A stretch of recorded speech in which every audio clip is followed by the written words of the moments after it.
आणि घरगुती गॅस सिलेंडरच्या दरामध्ये 60 रुपयांची वाढ करण्यात आली। महाराष्ट्रात पेट्रोल डिझेलचा पुरेसा साठा असल्याचं निवेदन मंत्री छगन भुजबळ यांनी आज विधानसभेत दिलं। सरकारी इंधन कंपनीच्या पंपावर रॉकेल मिळेल, महायुतीकडून रॉकेलचा दर निश्चित करण्यात आलाय असंही छगन भुजबळ यांनी विधानसभेत सांगितलं। अत्यावश्यक सेवेला प्राधान्याने गॅस पुरवठा करण्यात येत असल्याची माहिती त्यांनी दिली।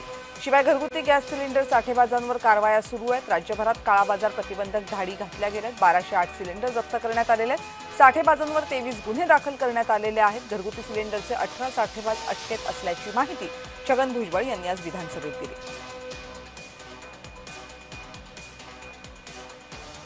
आतापर्यंत जे काही तपासण्या आणि धाडीचे जे आहेत ते तपशील असे आहेत।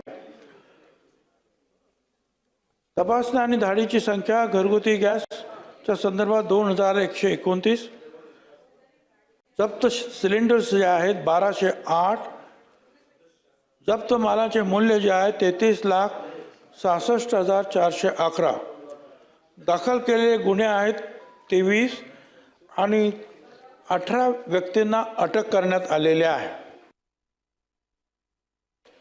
घरगुती सिलेंडर 852.50 रुपये पासून 912.50 रुपये म्हणजे 60 रुपयाची वाढ, आणि व्यावसायिक सिलेंडर जे आहे हे 1720.50 रुपयावरून 114.50 रुपये वाढ केलेली आहे।